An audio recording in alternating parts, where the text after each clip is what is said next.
Dry martini, lemon peel, shaken, not stirred. Vodka martini, shaken, not stirred. Shaken, not stirred. Shaken, not stirred. Shaken, shaken, shaken, not stirred.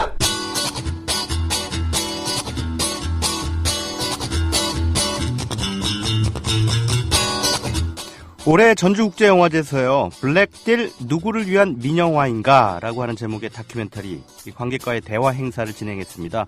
이 영화는 민영화의 부작용과 폐해 사례를 국내외적인 차원의 넓은 시야에서 살펴보고, 과연 공공 분야의 민영화가 누구에게 이득을 가져다 줄 것인지에 대한 화두를 관객들에게 던지는 작품입니다.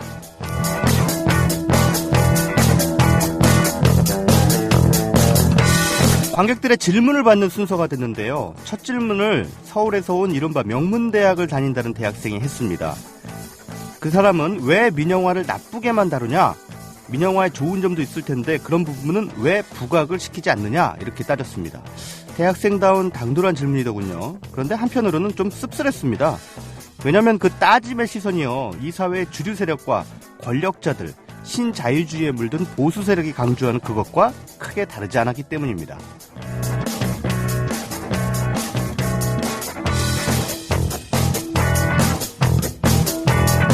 다 그런 건 아니겠습니다만요. 요즘 명문대라는 데가 사실상 가진 자들의 자녀들이 가는 곳이 되다시피 한 것 같습니다.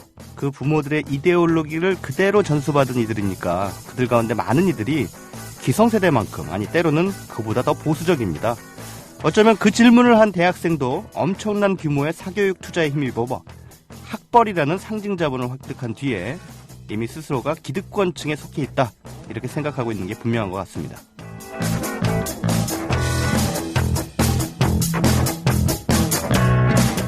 영화를 보는데도요, 자신이 가진 입장에 따라서 그렇게 온도차가 나기 마련입니다. 차가운 영화 프로그램 지향합니다. 매주 목요일 저녁 7시 국민카페 공개 생방송으로 찾아갑니다. 최광희의 영화 쉐이킷 지금 시작합니다.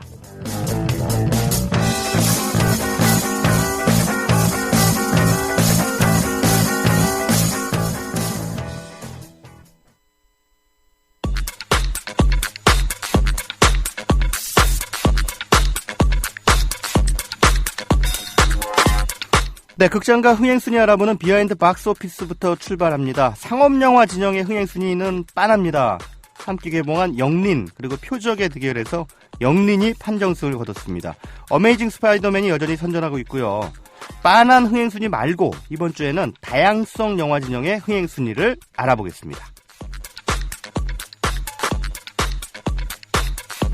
먼저 5위입니다. 이 시간에도 소개해드린 바 있는 홍재희 감독의 다큐멘터리 아버지의 이메일입니다.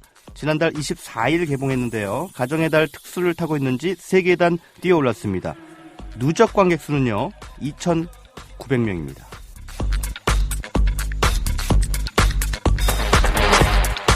4위는 서울 종로 3가의 허리우드 실버 극장에서 단관 개봉한 고색청연한 할리우드 고전 영화죠. 바람과 함께 사라지다가 차지했습니다. 추억 속의 명화를 찾는 관객들이 적지 않은가 봅니다. 단 한 개관에서 개봉했음에도 불구하고 누적 관객 수는 10,000명을 훌쩍 넘겼습니다.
커피. 이제 아무거나 마시지 말자. 커피를 즐기는 사람들에게 질 좋은 한 잔의 커피는 하나의 권리입니다. 커피를 아는 전문가가 정성을 다한 로스팅으로 만든 제대로 된 커피. 제제 원두커피로 여러분의 권리를 누려보세요. 02-749-1002 주소창에는 카페제제.co.kr 그리고 검색창에는 카페제제를 검색하세요. 카페제제는 서울 용산구에 위치해 있습니다. 카페 제제는 카페가 아닙니다. 커피 전문 인터넷 쇼핑몰입니다. 헷갈리지 마세요. 재수씨, 결혼 축하드립니다. 앞으로도 행복한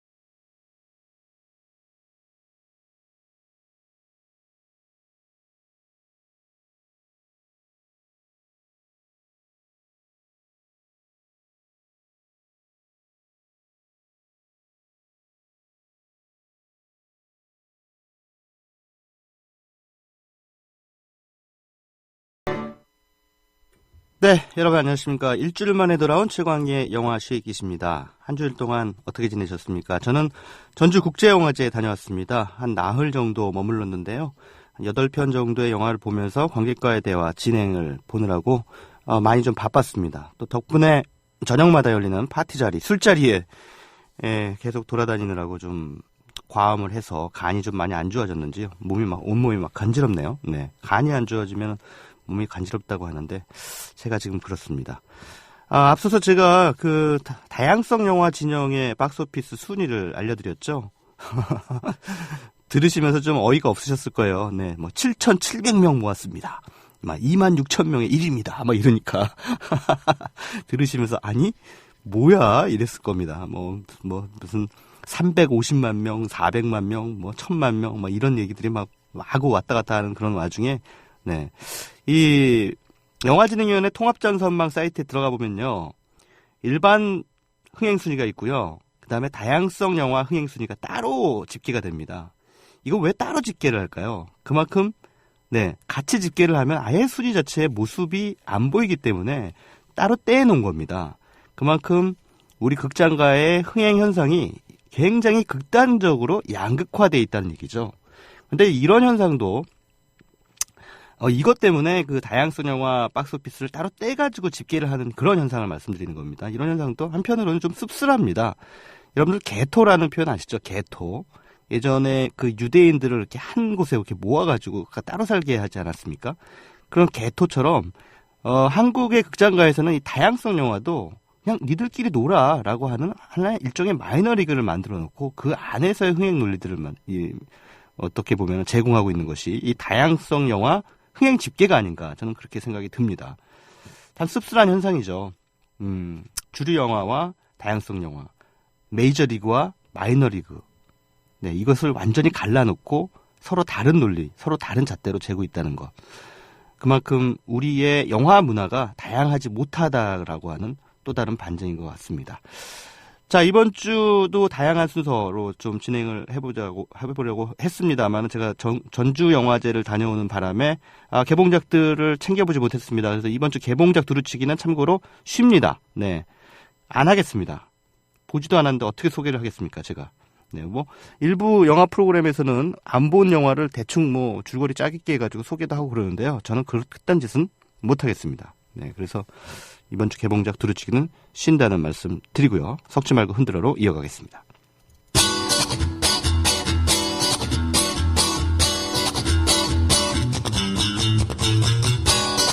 네, 5월 가정의 달입니다. 오늘은 또 어버이날이죠. 가족의 소중함이 어느 때보다 강조되는 그런 달이기도 합니다. 그래서 이번 주 섞지 말고 흔들어에서는 가족의 의미에 대해 새길 만한 이야기를 들려주는 영화 몇 편을 골라봤습니다. 영화 속의 가족들 모습, 글쎄요, 그리 단란하지는 않은 것 같습니다. 거의 다 콩가루 가족이라고 해도 과언이 아니죠. 자, 가족에 대한 영화를 소개해드리기 전에 부끄럽지만 제 가족사에 대해서 먼저 말씀을 좀 드려야 할 것 같습니다. 저희 어머니가 일찍 그 남편과 사별했는데요. 그 혼자 두 자매 그리고 세 형제, 그래서 2녀 3남을 키우셨습니다. 그리고 일찍 치매를 얻어서 7년간 요양 생활을 하신 끝에 지난 2009년에 겨울에 돌아가셨는데요. 일찍 사회에 진출한 덕에 어머니로부터 생활비 지원의 압박을 받아야 했던 두 누나들. 이 두 누나들의 증언을 들어보면 생전에 어머니를 그렇게 좋게 말하진 않습니다.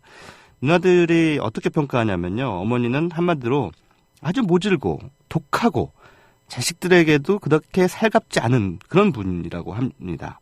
반면에 제가 그 14살 때 돌아가셨기 때문에 유년기의 기억만 남기고 돌아가신 우리 아버지, 아주 호인 중에 호인으로 추억이 됩니다.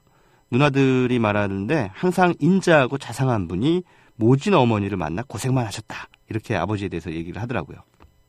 실제로 제가 학창시절에 어머니한테 용돈이라도 얻으려고 치면 온갖 욕을 다 들어야 했던 그런 상황이었기 때문에 어머니에 대한 누나들의 평가가 좀 인색하다고는 할지라도 타당하다, 이렇게 믿을 때도 있었습니다.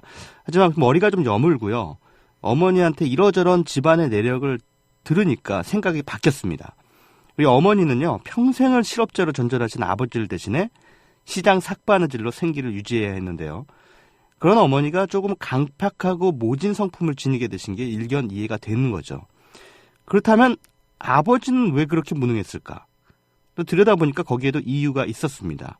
저희 아버지가 일제 때 징병을 다녀오셨는데요. 생계를 위해서 그 지긋지긋한 군대에 다시 들어갔다가 나중에 탈영을 했습니다.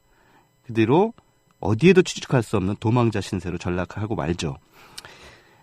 처음부터 내세울 거 없는 저희 가족사 얽힌 이야기를 주저리 하는 이유는 가족이라는 게 역사하고 결코 따로 있지 않다, 이런 얘기를 하고 싶었습니다. 가족을 그냥 세상과 격리된 하나의 분절적인 단위로 바라보면요, 그 안에는 분명 가해자와 피해자가 있을 수가 있습니다. 제 누나들의 경우에는요, 어머니가 가해자였고 자식들은 피해자였습니다. 그런데 어머니의 입장에서는요, 아버지가 가해자였던 거죠. 근데 조금 더 거슬러 올라가 보니까 아버지에게는 한국의 아픈 현대사가 가해자였던 셈입니다. 이렇게 생각하고 보면 도저히 이해 못할, 결코 용서가 불가능할 것 같은 가족 안의 상처도 어느덧 이해할 수 있는 그런 영역 안에 들어오게 되는 것 같습니다. 정태삼, 니네 집안 되게 웃겨. 여보. 朝鮮人を一対一で説得できるのは君だけだ。もっと頑張ってくれ。吉光さん。 유정씨, 저 유정씨하고 저희 집 서교동.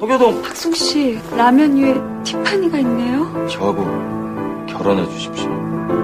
괜찮아.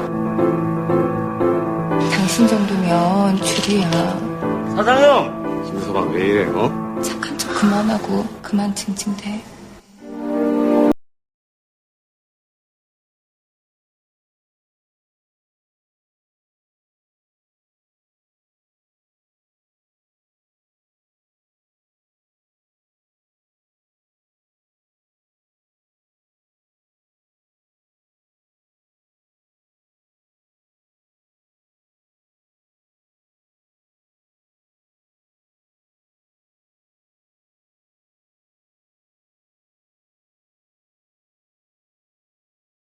당첨되면 하이 와까리마시다 뭐 이러고 그냥 내려갈 거냐?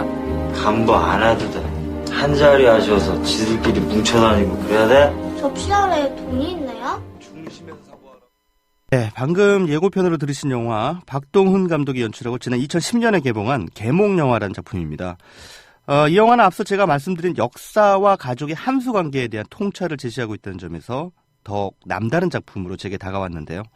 3대에 걸친 정씨 집안의 가족사를 중심으로 해서 어떻게 역사가 남긴 상처가 대를 이어 유전되고 또 다른 상처로 확대 재생산되는지를 탁월한 이야기 솜씨로 풀어헤치고 있습니다. 일대인 정길만은 일제시대 농민 수탈에 앞장섰던 동양척식 주식회사에서 근무합니다. 말하자면 친일파죠. 조선인으로서 동족의 피를 수탈해야 하는 스스로에게 아주 심한 죄책감을 느낍니다. 그의 아들 정학송은 한국전쟁을 통과한 뒤에 학교 선생님과 결혼해서 비교적 유복한 집안의 가장이 됩니다. 그런데 항상 술에 취해 있고요. 아이들에겐 독재자로 군림합니다.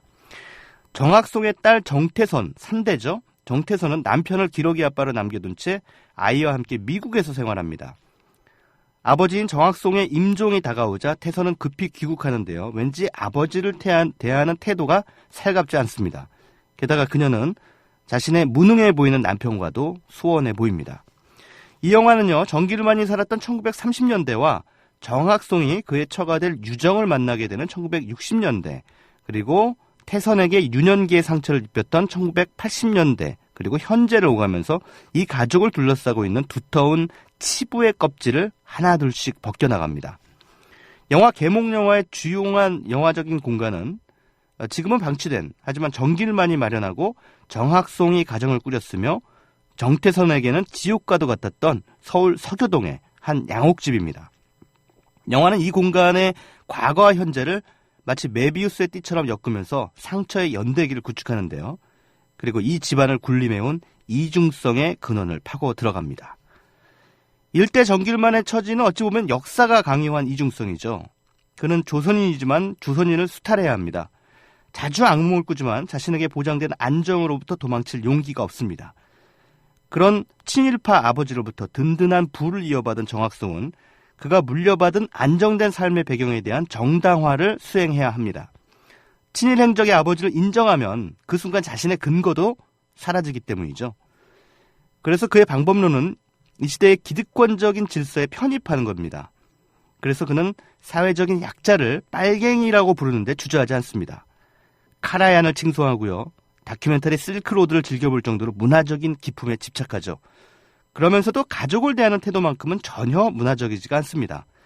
누구보다 자상한 현모양처인 태선의 어머니는 그런 독재자와도 같은 아버지의 폭력적인 언사를 감내하면서도 남편의 출세를 위해 뇌물을 바치고 자식들을 위해 불법 과외를 하는 데 있어서 또 죄책감을 느끼지 않습니다. 그렇다면 이 두 사람의 딸 정태선은 어떨까요? 이 집안의 내력에 깊이 새겨진 이중성의 유전자는 그녀에게 어떤 형태로 내재되어 있을까요? 역사는 개인에게 쉽게 아물 수 없는 깊은 상처를 남깁니다. 누군가는 타협하고 누군가는 저항한다 할지라도 역사가 강제하는 거대한 폭압 앞에서 자유로울 수 있는 사람은 없겠죠. 개몽영화는 독특하게도 숱한 굴곡으로 점철된 한국 근현대사가 개인에게 남긴 자국을 피해자가 아닌 가해자의 입장에서 풀어헤칩니다. 저항하거나 굴복한 자의 대가가 치명적인 가난의 굴레라면 개몽영화의 정씨 집안은 타협의 대가로 중산층의 삶을 얻은 대신 이중성이라는 저주 역시 유전자에 아로새긴 셈입니다. 그것은 시대의 공기와 맞물리면서 다른 형태로 나타나지만 본의 또는 미필적 고의로 누군가에게 폭력적인 상처를 남기는 방식으로 되풀이되고 있는 것이죠. 어떤 가족도 역사와 시대의 맥락으로부터 자유로울 수 없음을 개몽영화는 과거와 현재로 오가는 치밀한 시공간의 직조를 통해 웅변하고 있습니다.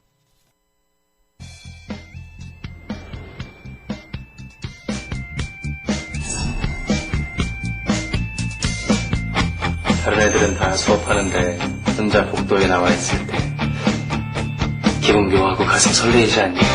나는 정말 미쳤나봐. 오늘 밤도 빙빙 도는 이 세상. 김치단가? 미쳐가는 나는 이제 저 우주로 떠나간다 영원히. 야, 나 너 때문에 죽으려고 했었어. 근데 뭐? 넌 나쁜 년이야. 너 진짜 나쁜 년이야. 너 우주에서 제일 나쁜 년이야. 우주는 왜 생겼고 사람은 왜 태어났는가? 어디로 가는가? 달은 왜 떠 있는가? 네, 지난 2007년에 개봉했던 정윤철 감독의 좋지 아니한가 예고편 잠깐 들으셨습니다. 이 영화의 제목에 좋지 아니한가 끝에 가가요 집가짜입니다. 이렇게 살짝 바꿔놓은 제목처럼 한마디로 콩가루 집안의 얘기를 다루고 있는데요.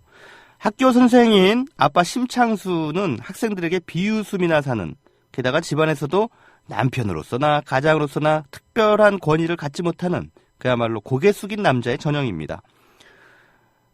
어머니는 삶이 버거워서 악다구니를 쓰는데 익숙해 있고요. 아들과 딸은 둘 다 정신세계가 4차원입니다. 게다가 더부살이 백수 이모까지 그야말로 바람잘 날 없는 이 가족에게 어느 날 위기가 닥치죠. 아빠가 미성년자 성추행 혐의를 받게 된 겁니다. 결백을 입증할 길 없는 아빠를 위해 어느 휘영청 달 밝은 날 밤 이 가족은 모처럼 하나가 됩니다. 결국 화합의 한마당을 선보이는 해피엔드로 끝나지만요. 좋지 아니한 거는 우리에게 익숙한 가족의 살풍경을 솔직하게 드러내는데 게으르지 않습니다. 이 집안 사람들은 집이라는 공동의 공간을 공유하기만 했지 피차 남 같은 관계들이죠. 그러니까 어떤 이상으로서의 가족은 껍데기만 남아있는 거죠. 혈연이라는 이유로 그저 모여 사는 집단. 감독은 이 구제불능 집단에 대한 처방으로 바로 유희를 선사합니다. 그렇죠? 대화도 좋고 함께 외식하는 것도 좋지만 결정적으로 같이 놀지 못하면 가족이 아니란 얘기입니다. 나는 창피해. 많이. 나도 사랑해. 많이.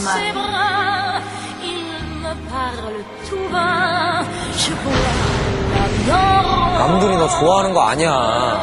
너 이용하는 거야. 너 너무 해퍼. 경서가 푼 거 나쁜 거야?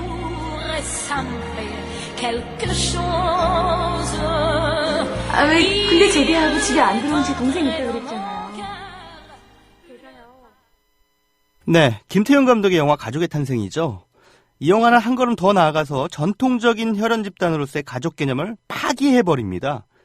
얼떨결에 젊은 애인을 따라왔다가 그의 누나와 동거하게 된 중년 여자 고두심 씨가 역할을 맡았죠. 그리고 또 유부남과 사귀는 엄마를 까칠하게 대하는 딸. 그리고 주변 사람들에게 너무 친절하다는 이유로 남자친구의 의심을 사는 젊은 여성이 각각의 이야기를 이끌어갑니다. 그리고 한 지점에서 만나죠. 이 한 지점에서 만나는 대목에 이르면 남자친구는 왜 자신의 여친이 그토록 해픈 성격을 지니게 됐는지 확인하게 됩니다. 그녀는 사실 해픈 게 아니라 사랑이 많은 거고요. 또 그런 사람들과 살았기 때문입니다. 서로 아무 관련성이 없는 듯 이어지는 세 가지 에피소드가 마치 물줄기가 큰 강에 합류하듯이 하나로 모아지는 구성을 갖추고 있는데요. 이 영화는 마땅히 서로를 사랑해야 할 사람들이 마치 전쟁처럼 상처를 주고 핥히는 그런 앞선 에피소드와 어느 평화로운 순간을 담은 결말부의 강력한 대비 효과를 통해서 가족이 아닌 가족애가 무엇인지 그 정체를 탐문하고 있는 것이죠. 이것은 역설적입니다. 김태형 감독은 가족 바깥에서 가족애를 찾음으로써 그리고 그것을 가족의 탄생이라고 명명함으로써 혈연을 앞세운 우리 시대의 가족 이기주의에 대해서 의미심장한 냉소를 보내고 있는 거죠.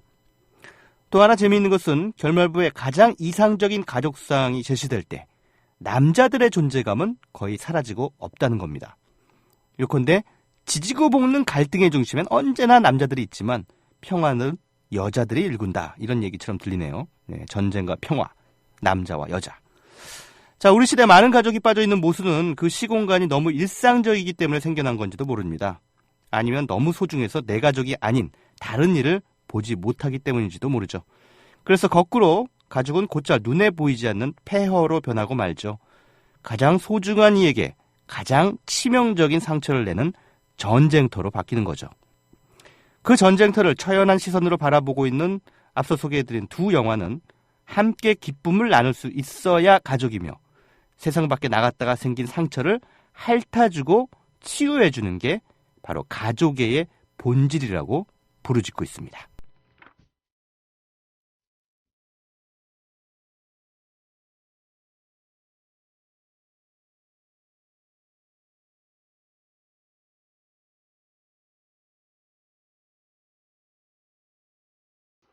자, 지난 2004년작입니다. 인굿 컴퍼니라고 하는 작품에 흘렀던 곡입니다. 데이빗 번의 Glass, Concrete and Stone입니다.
네, 대한민국의 모든 영화인들을 다 모실 그날까지 쭉 이어지는 시네톡톡 시간입니다.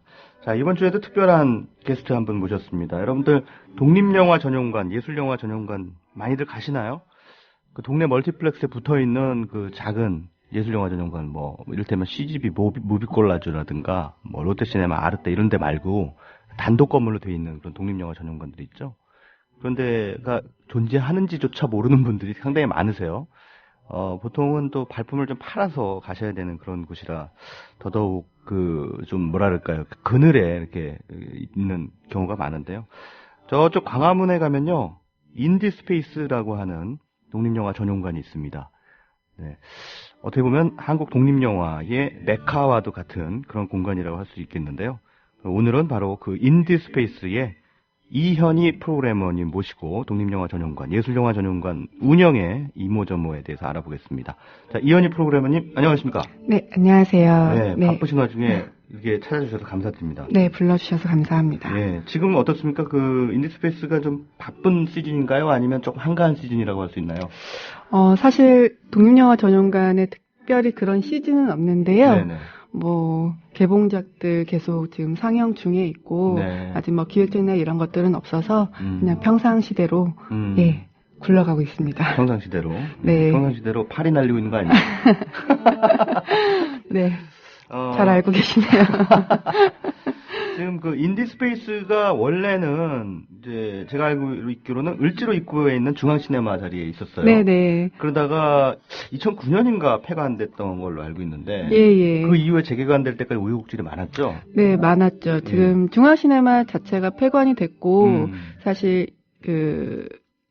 공식적으로 인디스페이스가 이제 휴관을 하게 된 이유는 네네. 뭐 중앙시네마 폐관과 더불어서 네. 원래 영진이가 위탁한 사업이었잖아요. 예예. 그 위탁 사업 자체를 이제 공모제로 전환하게 됨에 따라서 예예. 이제 어쩔 수 없이 예예. 이제 휴관을 하게 됐고요. 예예. 그 이후로 곧바로 그렇다면 자립적으로 독립적으로 독립영화 전용관을 만들어 보자라는 취지와 결의를 다지고서 이제 독립영화인들이 네네. 모여서 이제 2년간의 노력 끝에 2012년 5월에 재개관을 하게 되었습니다. 네, 그때 제 기억으로는 의자 기부 형식으로 네, 후원을 받았던 걸로 저도 그때 100명씩 200명을 트위터로 모아서 의자 2개를 인디스페이스에 기부를 했었는데요.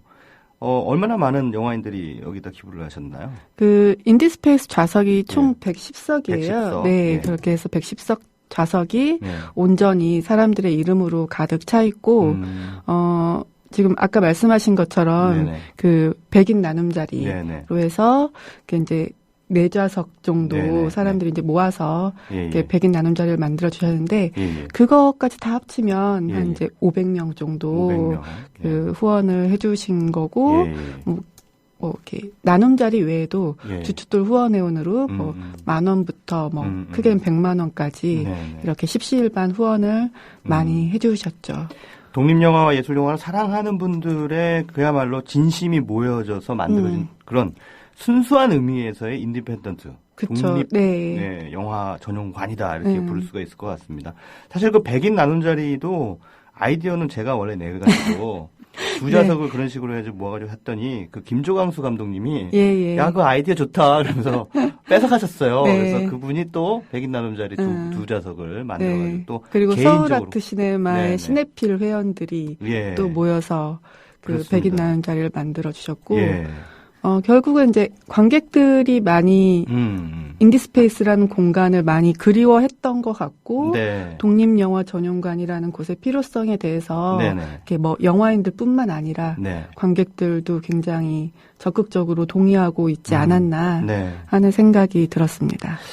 근데 이 인디스페이스가 이제 2012년 5월에 재개관했으니까 이제 2년 됐네요. 2년, 많이 이제 2년 딱 됐는데 2년 돼갑니다. 2년 동안 쭉 이제 운영을 해 오시면서 어떻습니까? 가장 어려움이 있다라고 한다면 운영하는 데 있어서 프로그래머로서 결국에 이제 관객들이 많이 찾아주셔야 이렇게 전용관이라는 극장이잖아요. 극장 자체가 운영되는 건데 이렇게 좋았던 기억도 많고 어려웠던 순간들도 되게 많았던 것 같아요. 그 다행히 뭐 2012년 5월에 개관했고 그 6월에 두 개의 문이라는 작품을 통해서 인디스페이스가 사실 널리 알려질 수 있는 계기가 됐고 용산 참사를 다룬 다큐멘터리였죠. 네. 뭐 그 이후에도 다양한 뭐 독립 영화를 통해서 관객들이 뭐 많이 찾아와 주셨는데 지금 딱 2년이 됐잖아요. 사실 인디스페이스는 이제 임대이기 때문에 임대료를 내야 되니까 뭐 임대료도 그렇고 이 공간이 온전히 우리 공간이 아니기 때문에 사실 지금 이렇게 계약이 재계약 단계에 있어요. 그래서 그런 점에 있어서 많은 고민이 되고 있어요.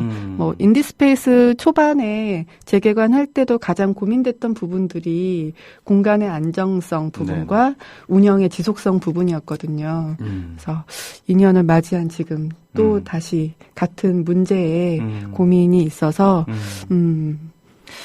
지금 저가 그 뭐 영화 시사나 혹은 다른 영화를 개봉한 영화를 보기 위해서 인디스페이스에 갈 때마다 느끼는 게 일단 뭐 시청역이나 광화문역에서 내려가지고 가게 되긴 하는데 좀 걷는 애매하죠. 그 조금 걸어야 되잖아요. 걸어서 들어가야 되고 위치상으로 봤을 때는 지금 말씀하신 것처럼 약간 애매한 지점에 있기 때문에 접근성이라는 면도 좀 떨어지고 그래서 그야말로 발품을 팔지 않으면 갈 수 없는 곳이 됐다는 거죠.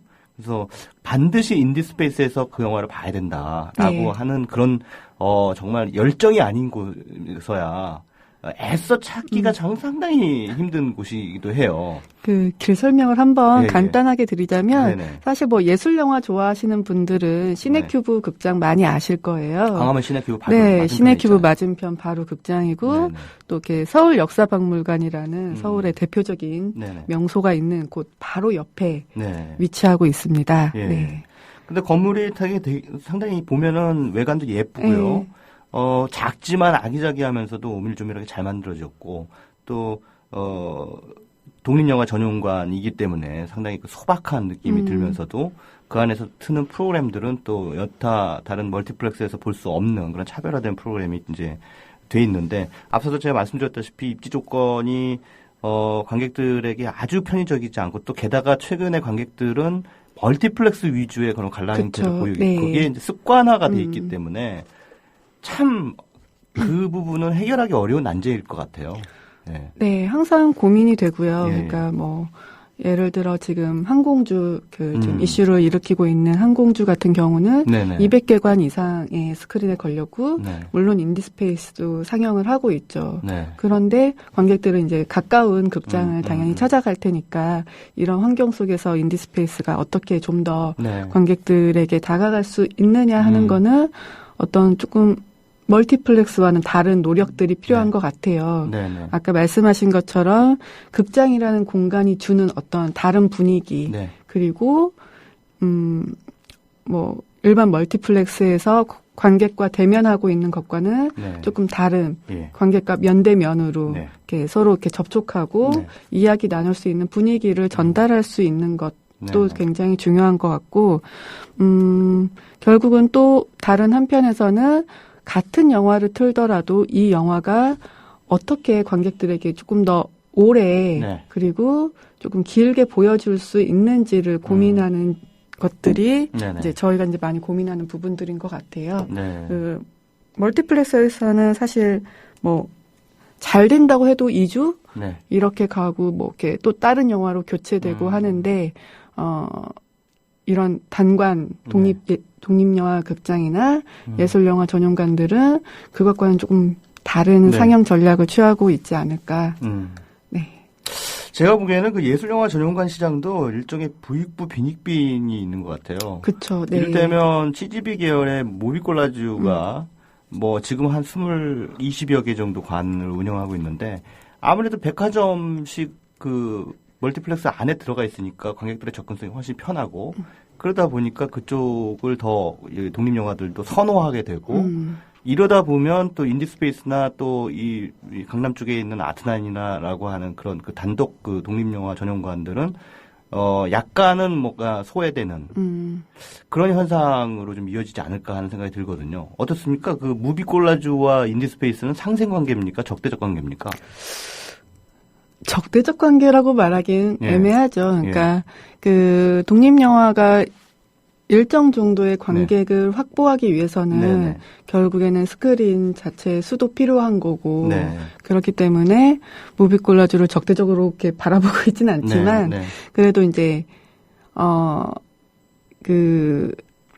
다양한 영화들이 상영될 수 있는 어떤 환경을 마련하기 위해서는 네네. 그 멀티플렉스의 어떤 스크린 전략으로는 안 되는 네. 그리고 그 독립영화도 굉장히 다양하잖아요. 네네. 독립영화 내에서도 뭐 1,000만 원으로 배급을 네. 개봉을 하는 네네. 영화들도 있고 1억을 가지고 개봉을 하는 네네. 영화들도 있고 그런 영화들이 다양하게 상생하기 위해서는 어떤 인디스페이스 같은 공간도 필요하지 않나 하는 생각도 해봅니다.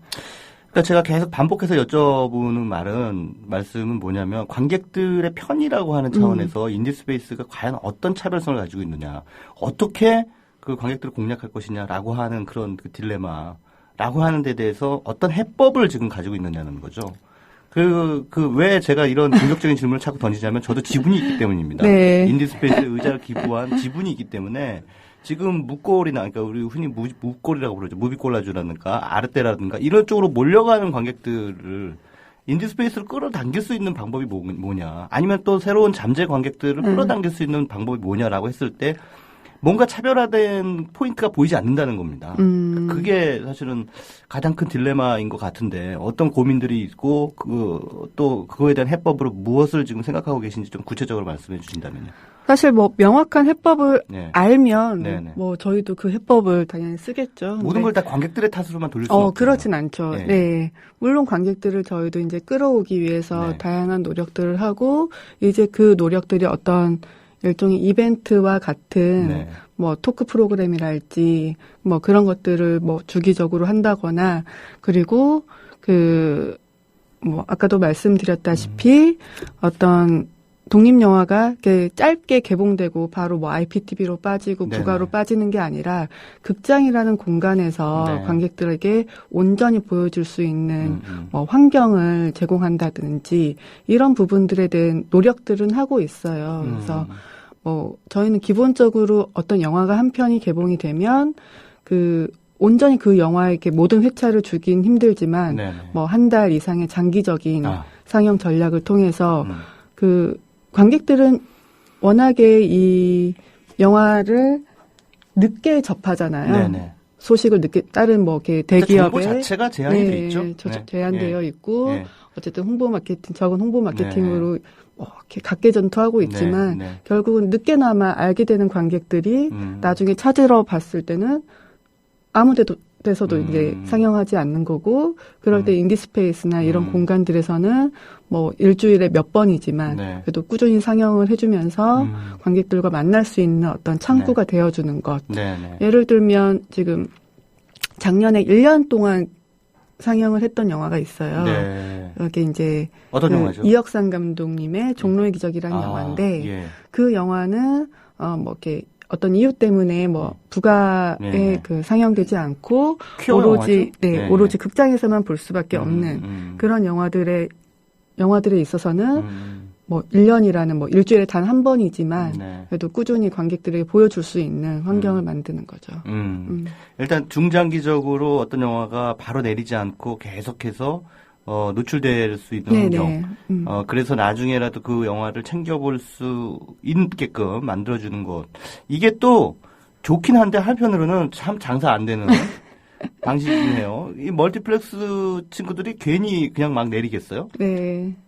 관객이 안 드니까. 어떤 경우에는 아마 한 명도, 어떤 회차에는 단 한 명의 관객도 들지 않은 경우도 있을 거예요, 아마. 그럴 경우에는 어떻게 영상기를 돌립니까? 한 명의 관객이 있으면 물론 영상기는 돌리고요. 한 명도 없으면. 한 명도 없을 경우에는 끄죠. 영상기를 돌리지 않는데. 근데 그렇게 그러니까 장기 상영을 했을 때 좌전율, 흔히 우리가 좌석점이라고 얘기하는 것들이 어떤 일정 정도 수치가 되지 않음에도 불구하고 회차를 이렇게 거기다가 할애하는 게 과연 올바른 선택이냐라고 하는 또 부분도 역시 고민거리 아니겠습니까? 물론 어느 정도의 좌점률은 보고 있고요. 그러니까 어떤 단독 상영이랄지 장기 상영의 전략을 취했을 때는 일정 정도의 관객들을 조금 이렇게 캐치하고 있는 상태에서 하기 때문에 오히려 더 나은 어떤 영화에 있어서는 더 나은 전략이 될 수 있고 사실 모든 영화를 그렇게 하긴 힘들죠. 그리고 요즘에는 영화들이 또 빠르게 개봉했다가 바로 또 부가로 가기 때문에 모든 영화를 그렇게 하긴 힘들지만 그래도 독립영화라는 컨텐츠 안에서는 그런 지점들이 가능한 영화들이 그 일반 상업영화에 비해 많이 있다는 거죠. 개봉하고 싶은 독립영화들은 무수히 많잖아요. 네. 근데 관은 제한돼 있고 한정되어 있고 하다 보니까 일단 인디스페이스도 뭐 상상마당과 마찬가지로 교차 상영을 주로 하잖아요. 네. 우리가 흔히 퐁당퐁당이라고 하는데 인디스페이스 정도는 교차 상영 안 하고 한 온관이라고 하죠. 네. 한 영화를 그냥 쭉 틀은 그런 편성도 괜찮을 법한데 이게 어쨌든 안배라고 하는 측면을 결국 고려할 수밖에 없는 거죠. 네, 그렇고요. 사실 이렇게 바로 내리기가 미안한 영화들도 있고 그리고 온관으로 했을 때 뭐 그런 파급력이나 이런 부분들이 분명히 있지만 모든 영화들을 또 그렇게 가져가기엔 조금 한계관이기 때문에 힘든 부분이 있어요. 만약에 그 서울 지역만 하더라도 지금 독립영화 전용관이 딸랑 3개밖에 안 되잖아요. 이 딸랑 3개의 극장에서 모든 독립영화들을 다 상영할 수밖에 없고 그렇지 않으면 뭐 이렇게 갈 곳 없는 영화들이 많이 있기 때문에 그런 부분에서 어쩔 수 없이 교차 상영을 하고 있지만 그럼에도 불구하고 일반 멀티플렉스와는 다른 교차 상영의 지점은 멀티플렉스 상영 시간표는 2, 3일 전에 나오잖아요. 네. 특히나 뭐 이렇게 작은 영화나 뭐 독립예술 영화 같은 경우에는 뭐 이렇게 그 전날 오픈되기도 하고 그렇긴 하는데 지들 계열 영화는 뭐 한 2주 전부터 막 예매 오픈하고 그러는데 독립 영화는 뭐 하루 전에 예매 오픈하고 그러죠. 근데 저희는 사실 그렇진 않아요. 그래서 미리 상영 시간표를 2주 전에 오픈을 해서 관객들이 이 시간을 충분히 뭐 인지하고 확인할 수 있게끔 함으로써 좀 더 뭐 한편의 영화뿐만 아니라 뭐 3-4편의 영화가 계속적으로 상영이 되지만 그래도 여러분들께 이 상영 시간표 미리 공개하니까 확인하고 와주세요라는 제스처는 취하고 있죠. 교차 상영이 된다면 하루에 보통 한 영화가 최대 몇 회까지 상영이 됩니까? 뭐 이제 뭐 개봉 첫 주에 뭐 메인 영화가 1일 3회. 1일 3회. 네, 그리고 보통 평균적으로 그러면은 몇 편의 영화가 교차가 되는 건가요? 평균 3편의 영화가 교차되는 것 같고요. 이렇게 막 개봉한 메인 상영과 메인 상영작을 중심으로 놓고 그 전 기개봉작들이 이제 이렇게 주 단위로 해서 조금씩 회차를 줄여가는. 한국 독립영화뿐만 아니라 해외 예술영화도 같이 트시죠? 해외 예술영화는 많이는 못 들었고요. 뭐 기획전을 통해서 이렇게 소개를 한다거나 뭐 주로 이제 한국 독립 영화 위주로 상영을 하고 있어요. 워낙에 이제 개봉되는 한국 독립 영화도 많다 보니까. 한국 독립 영화로서는 어떻게 보면 인디스페이스가 그냥 마지막으로 비빌 언덕이자 숨통 같은 그런 존재라고 할 수 있겠는데 그러다 보니까 물론 고마운 존재이기도 하지만 어떤 측면에서는 인디스페이스에서 내 영화를 안 틀어주다니 하면서 뭐 서운해 하시는 분들도 판단하시는 분들도 계시고 또 교차 상영을 하다 보면 희비가 엇갈리고 프로그래머 입장에서는 상당히 난감할 때 많으실 것 같아요. 어떻습니까? 미안하고 난감하죠. 저희도 뭐 웬만하면 모든 영화를 다 상영하고 싶지만 사실 개봉이라는 게 뭐 언제 갑자기 몰릴 때도 있고 뭐 이렇게 어쩔 때는 뭐 단 한 편의 영화가 온전히 개봉해서 조금 이렇게 편하게 프로그래밍을 할 수 있는 경우도 있는데 뭐 못 틀게 되는 경우는 조금 미안한 마음을 가지고 있습니다.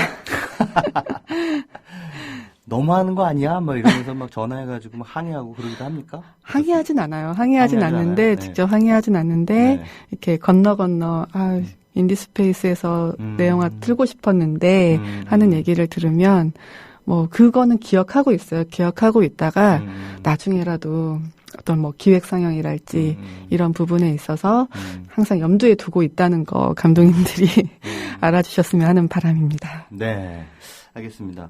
자, 그 프로그래머라고 하는 극장 프로그래머라고 하는 직업도 좀 생경한 분들이 좀 있으실 것 같아요. 왜냐하면 일단 프로그래머 하면은 이제 영화제가 먼저 떠오르시는 분이 계실 텐데, 아, 극장에도 프로그래머라고 하는 분이 존재하는구나. 라는 이제 생각들을 하실 텐데, 이 어떻게 하시다가 이 인디스페이스 프로그래머가 되셨어요? 저는 뭐 인디스페이스 처음 2007년부터 함께 하기 시작했는데, 결국에는 뭐 프로그래머라는 위치보다도 그 독립영화 전용가 인디스페이스를 어떻게 운영할 것인가에 대한 고민을 계속적으로 해왔고, 그게 결국엔 뭐 독립영화를 어떻게 잘 상영할 것이냐, 어떻게 관객들에게 잘 보여줄 것이냐가 이제 관건이잖아요. 그러면서 뭐 프로그래머라는 위치는 그냥 자연스럽게 된 것 같아요. 그 프로그래머이시면서 또 극장의 전반적인 운영 전체도 좀 총괄을 하고 계시는 거죠? 네. 그러니까 뭐 일당백이시네요, 그냥. 모든 저희가 이제 인디스페이스 어쩔 때 보면은 티켓팅 박스오피스에서 티켓도 팔고 계시던데. 네, 티켓 팔고 있고요. 주말에 오시면 주로 보실 수 있고요. 뭐 저희 그 인디스페이스를 운영하고 있는 뭐 직원들 전부가 다 일당 100의 친구들이에요. 그래서 극장의 전반적인 뭐 구조나 이런 것들에 대해서 뭐 홍보며 뭐 매수표며 청소며 전부 다 하는. 네, 그렇군요. 자, 지금까지 인디스페이스에서 상영한 영화 가운데 가장 기억에 남는 영화가 있다면 뭐 두 개의 문이라는 작품 빼고 어떤 작품이 있을까요? 아, 두 개의 문이 가장 사실 기억에 남긴 했었는데 그걸 빼고 글쎄요. 어떤 한 작품으로 참 이렇게 따지기는 어려운데 인디스페이스를 잘 되게 했던 영화들은 약간 정치적 성향의 그런 영화들이 잘 됐던 것 같아요. 이를테면요? 뭐 두 개의 문도 그렇고 천안함 프로젝트랄지 혹은 인디스페이스에서 단독 개봉한 유신의 추억이랄지 이런 영화들이 조금 주로 잘 돼서 그 어떤 인디스페이스의 그 생활에 윤택함을 줬다면 인디스페이스가 좌파 영화관이군요. 빨갱이 영화관이군요. 그런 인식을 하시는 분들도 있는데 아닙니다. 그건 아니고요.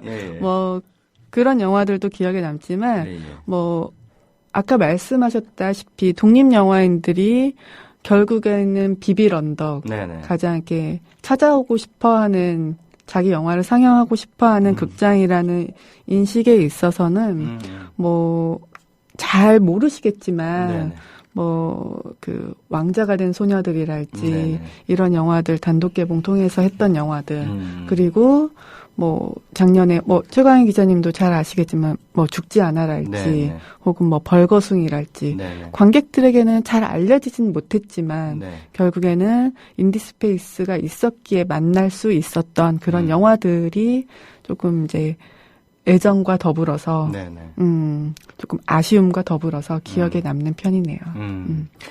인디스페이스의 프로그래머로서 그 작품을 선별하실 때요, 나름대로의 기준이 있으십니까? 그 뭐 독립영화를 해서 무조건 틀는 건 아니실 거잖아요, 그죠? 그쵸, 네. 그 나름의 기준을 적용하기보다도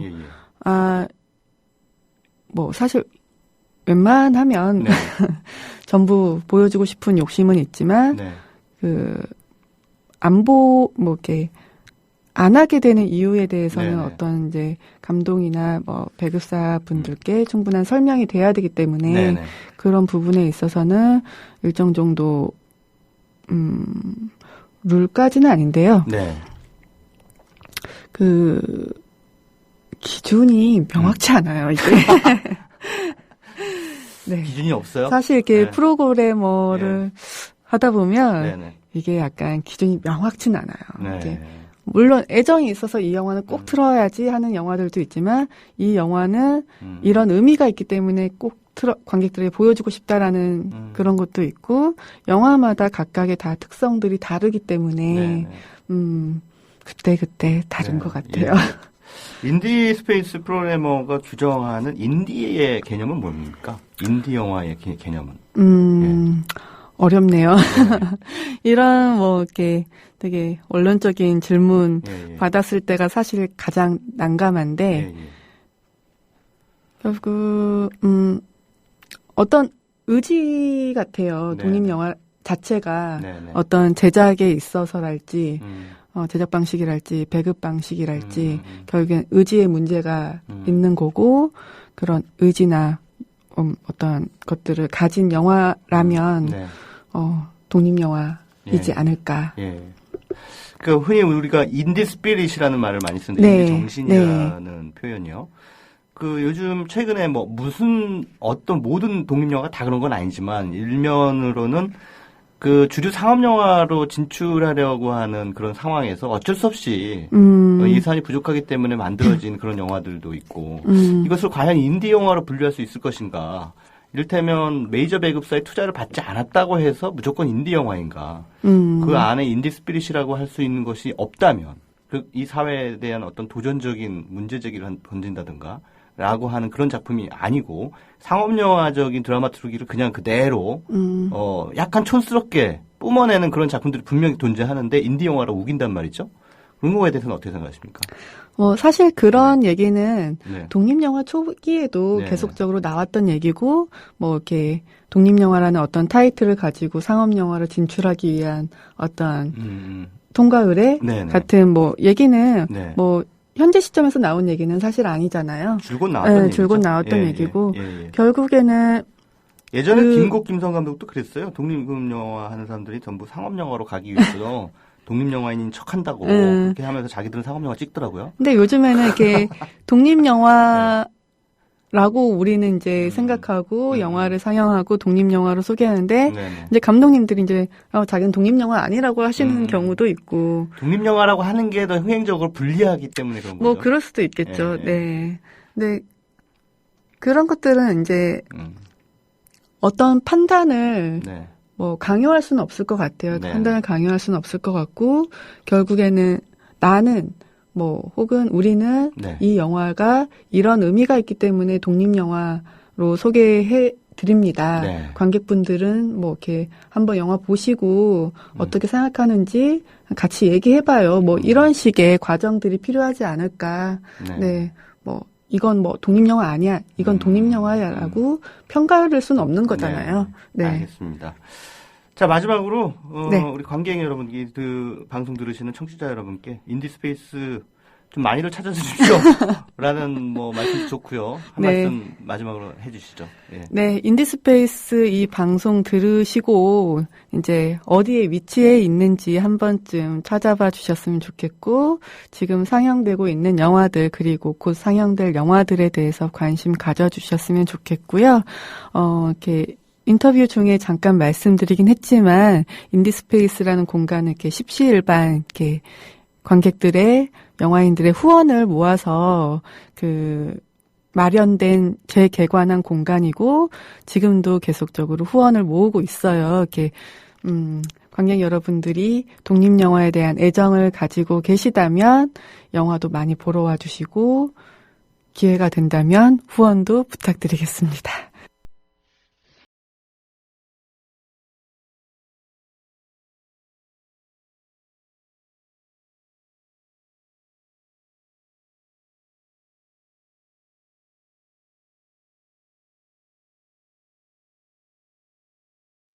네, 올해 전주국제영화제에서 상영된 다큐멘터리 가운데 60만 번의 트라이라고 하는 작품이 있습니다. 일본 오사카 조선 고급학교 럭비부의 이야기를 담고 있는 작품인데요. 영화를 보면서 계속 저는 눈물을 흘렸습니다. 제가 눈물을 흘린 건 남한인도, 북한인도, 일본인도 아닌 채 제1동포로서의 정체성을 유지하며 살아가는 럭비부 아이들의 순수한 건강성, 그것 때문만은 아니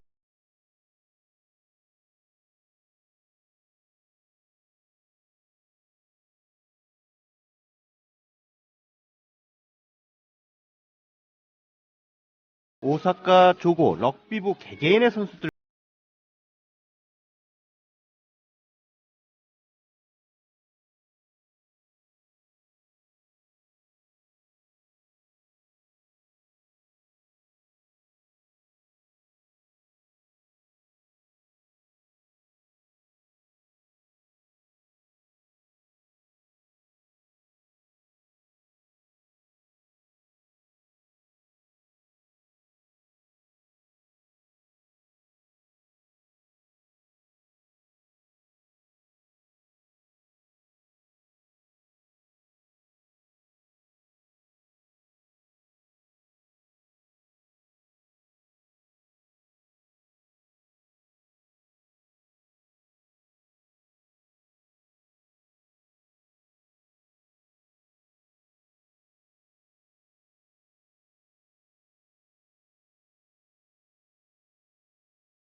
특별곡은 영화 드림걸즈에서 비욘세가 부른 리슨입니다.